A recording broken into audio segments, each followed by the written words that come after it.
Joining us now, the head football coach for Tennessee, Coach Josh Heupel. And Coach, I got to start here. Last time we talked, you told us, hey, I am undefeated when it comes to the crossbar challenge. A perfect one or no. I got to ask, are you still holding the belt? Are we still the undisputed heavyweight champ? I am the undisputed champ at this point, still undefeated.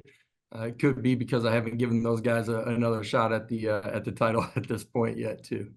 Hey, that goose egg in the loss column, that's all the same. That is the end all. That is the final judge right there. The undefeated column over there. But Coach, I got to ask you this here. It's been a wild last couple of weeks. Was there any conversation with your football team when there was all these things going on with the NCAA and all these extracurriculars that had nothing to do with ball in itself? Yeah, real quick, touched on it in team meeting. Realistically, probably for less than a minute, and moved on. All of our preparation, our focus has been on getting ready for spring ball here. We just finished up, or we'll finish up here on Friday, the end of our first quarter, our off-season work. Guys have been fantastic, and these guys are focused on what matters. And we have great leadership here at the University of Tennessee. Chancellor Plowman, athletic director Danny White, and got great trust in them. And Coach, from last year to this year, it felt like you guys really adapted to your personnel, going from Hendon Hooker to Joe Milton and just all the different pieces you had defensively. What went into that, and how did you go about approaching that adaptation in 2023? Yeah, this time of year begins that process. You have an understanding of who left your building, who's in the building. You try to forecast the things that you're going to need to be successful in situational football in particular, in all three phases of the game. You try to adapt and change based off of the personnel that you have in the building, some schemes that you want to introduce. You're also going to go through that process throughout the course of spring ball and training camp before you make final decisions. But you're trying to continually evolve in everything that you're doing. And you also told us last time we got a chance to talk to you, hey, the little things for us, those make up the big things on the field. What are those little things that you're really harping on right now with your football team? Well, really, it's just your daily life and your accountability to doing the things that you need to at a really high level and competing really hard in everything that you do. Great competitors don't compartmentalize it. They're fierce competitors in everything that they're doing.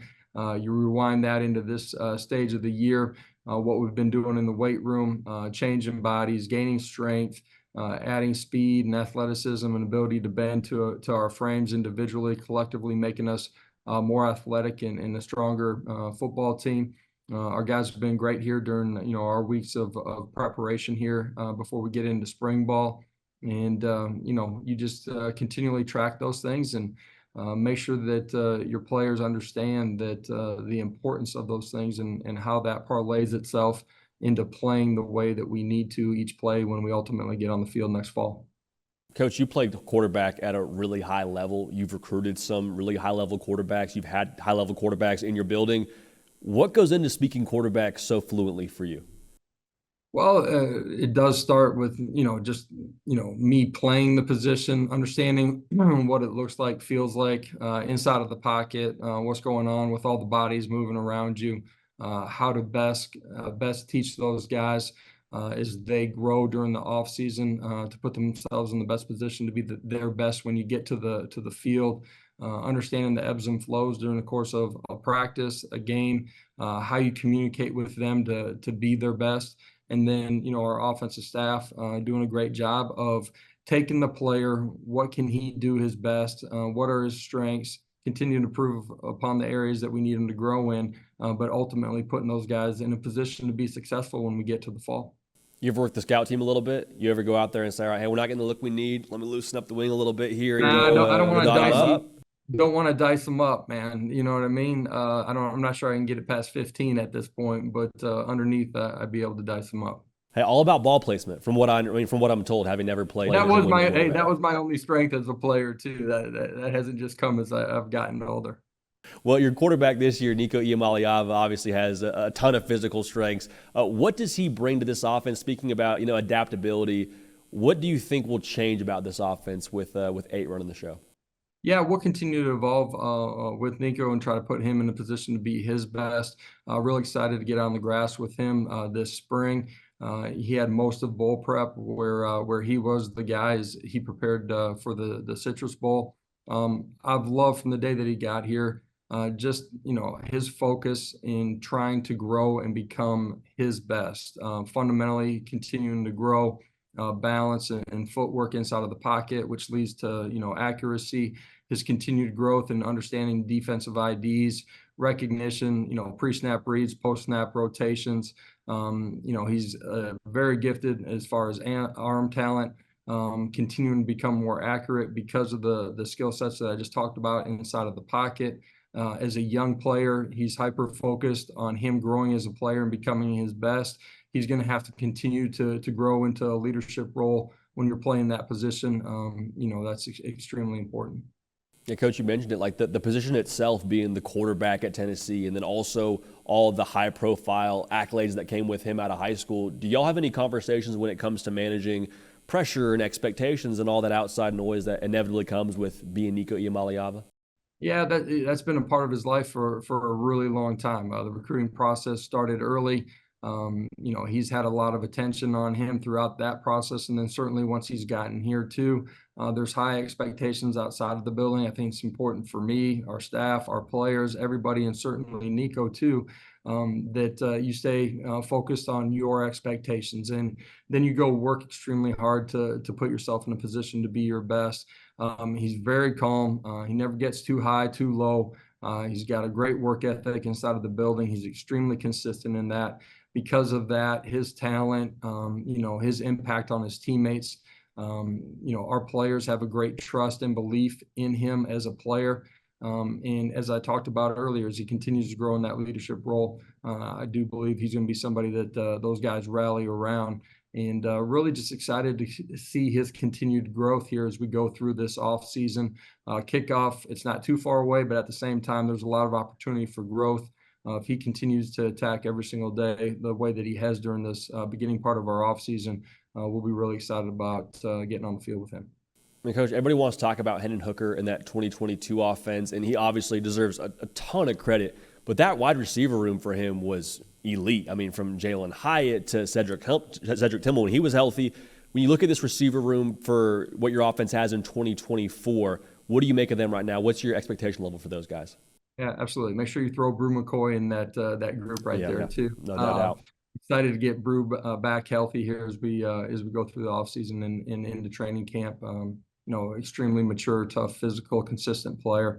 The growth of our wide receiver room will be important. When you have a young quarterback, the 10 other guys around him, and this is always true, but it's true when you got a young quarterback, it's going to be really important that those guys play at a consistent high level so that he can operate and go be efficient and effective and be his best too. And, that wide receiver room, Squirrel White, his continued growth. We got some young players that just got here in bowl preparation, two signees and Mike and Braylon.